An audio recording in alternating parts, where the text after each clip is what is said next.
अस्सलाम वालेकुम। ये रिव्यू है ड्रामा शरपसंद का और शरपसंद की एपिसोड नंबर 32 और 33 का। अम, 34 भी इसकी आज आ गई होगी, मैंने नहीं देखी है अब तक इसलिए मैं उसके बारे में कुछ बात नहीं कर सकती।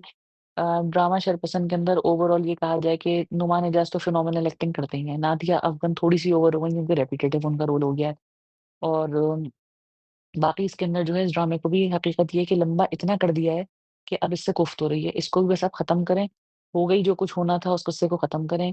ज़्यादा खींचने से इंसान जो होते हैं देखने वाले वो गलतियाँ चुनने लगते हैं ड्रामे में क्योंकि मेन जो मसला होता है उससे आपकी नज़र हट जाती है।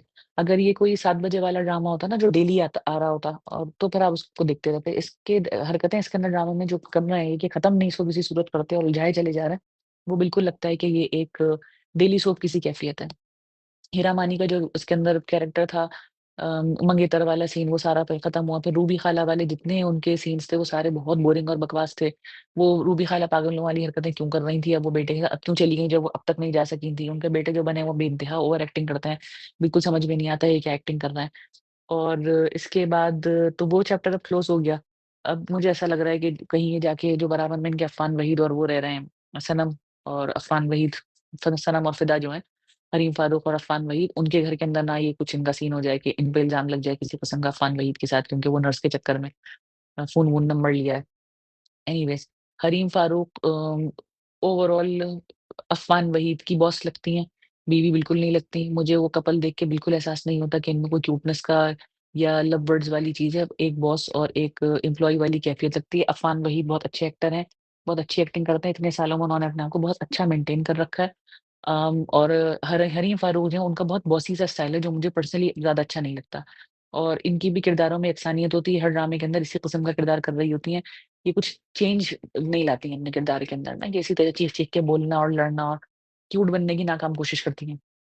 अच्छी शक्ल की होंगी लेकिन ये क्यूट बिल्कुल नहीं है। दूसरी बात ये कि उम्र रसीदा बहुत लगती हैं, ये कोई यंग सी लड़की नहीं लगती, नाज़ुक सी लड़की नहीं लगती। तो इसलिए ये है कि ठीक है, कैरेक्टर में तो ठीक है क्योंकि यहाँ भी बॉसी हरकतें ही कर रही हैं। एक ये कि इनके कपड़े बहुत बुरे लग रहे हैं, जो कुछ भी कपड़े पहन हालाँकि खुद फैशन डिज़ाइनर बनी हुई हैं, लेकिन कपड़े इनके जो चॉइस ऑफ आउटफिट है वो बेइंतहा बुरी है, इन पे बिल्कुल सूट नहीं कर रहा ये कपड़े।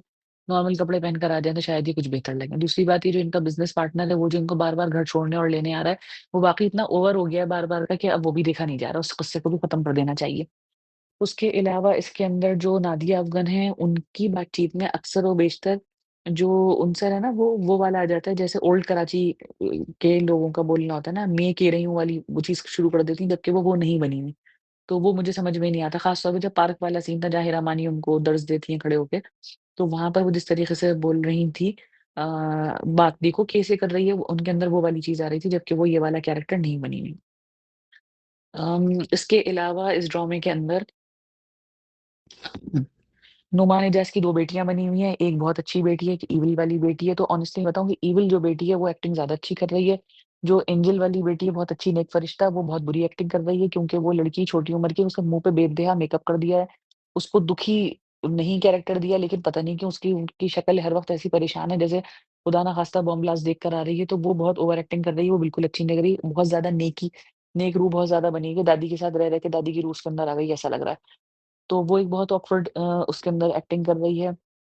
और ये जो छोटे-छोटी उम्र के लड़के-लड़कियाँ अपनी शादी तय करते फिर रहे हैं कि वो नुमानी जैसे कि दोनों बेटियाँ अपनी शादी अपने आप तय कर रही हैं, मोहल्ले के सारे लड़के किसी न किसी लड़की से शादी तय कर रहे हैं। ऑनेस्टली इस चीज़ से इतना दिल भर गया है कि आप कोई ड्रामा उठा के देख लें, उसमें ज़रा-ज़रा से लड़के-लड़कियाँ जो हैं उनकी ऐसे मर रहे हैं शादी के लिए और मोहब्बत के लिए, ऐसा लग रहा है जैसे पता नहीं ज़िंदगी में इन्होंने क्या हासिल कर लिया है।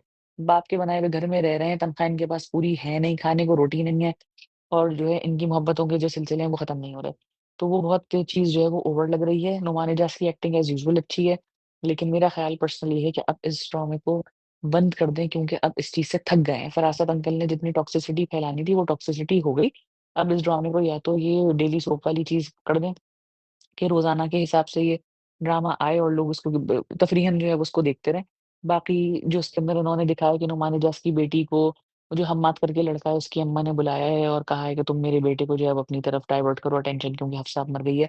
ऑनेस्टली बहुत चीप वो है। कोई माँ अपने बेटे को काबू करने के लिए किसी लड़की जो उसको नापसंद रह चुकी है और बदतमीज़ हो, नहीं बुलाती। चाहे बेटा डिप्रेशन में हो या जो भी हो, आप उसको ले जाकर डॉक्टर को दिखाएँगी। आप कभी भी किसी लड़की के हाथ में अपना बेटा नहीं दे देंगी कि कल को वो आपको हरी झंडी दिखा दे। और वो भी इतनी बदतमीज़ लड़की। उसको उसके कमरे में भेजना है कि तुम जाके उससे बात करो, ये करो, ये बहुत बेहुदा बात है। ये पता नहीं कौन से अम्मा-अब्बा हैं, जो ड्रामों के अंदर दिखा रहे हैं कि लड़के और लड़कियों को इस तरीके से जो है वो एक-दूसरे के साथ घुलाया-मिलाने की अम्मा-अब्बा कोशिश कर रहे हैं। जो कैरेक्टर इन्होंने अभी मेल नर्स का डाला है और वो मुसलसल करेक्ट किए जा रहा है कि जी मुझे सलीम के हैं, मुझे सलीम के हैं, वो बहुत बुरा लग रहा है। ओवर हो गया, 2 दफ़ा कह दिया, 3 दफ़ा कह दिया, काफ़ी है।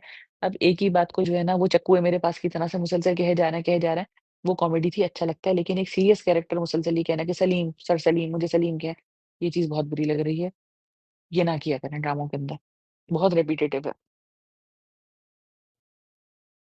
जो नुमान इजाज़ की बेटी है अच्छी वाली, वो जिस तरीके से रो-रो के फ़ोन पे बात कर रही है, रो-रो के लड़के से फ़ोन पे बात कर रही है, मुझे समझ में नहीं आ रहा कि इतना रोने की और ठंडी आहें भरने की और रोते-पीटते एक्सप्रेशंस देने की क्या ज़रूरत है।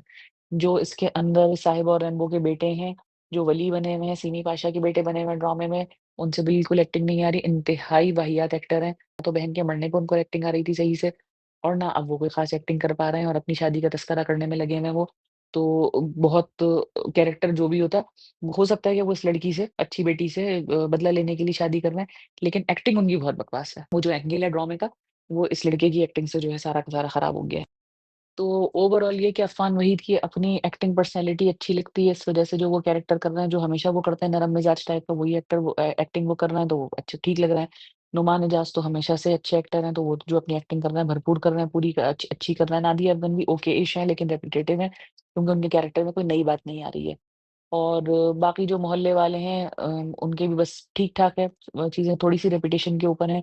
मेरा मानिए रोने-पीटने की और मज़लूमियत की एक्टिंग हमेशा ही अच्छी करती हैं, तो वो भी बहुत अच्छी एक्टिंग कर रही हैं रोने-पीटने के हिसाब से। हरीम फारूक क्यूट बनने की जब कोशिश करती हैं, बहुत बुरी लगती हैं।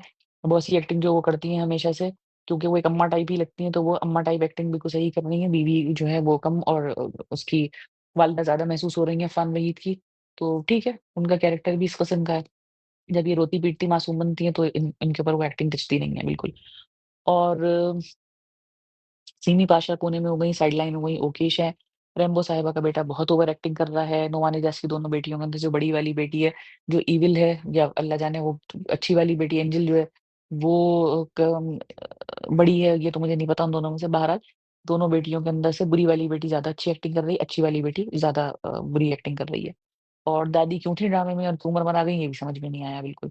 और दादी ने इतने साल क्या घास काटी कि वो अपने बेटे की अच्छी तरबियत नहीं कर सकीं, जबकि वो इतनी नेक थी।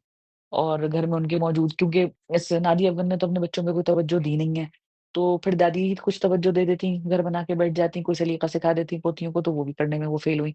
तो दादी के अच्छा होने का क्या फ़ायदा था, ये भी समझ में नहीं आया। तो ओवरऑल ड्रामा नुमान इजाज़ की वज़ह से अच्छा है, काफ़ी सारे एवेन्यूज़ इसमें खुले हुए हैं, लेकिन अब इसको इतनी डिटेल में दिखाने के बजाय ख़त्म करें, मोटा-मोटी, सीधा-सीधा चीज़ें दिखाएँ, ख़त्म करें ताकि लोगों की अटेंशन डाइवर्ट ना हो।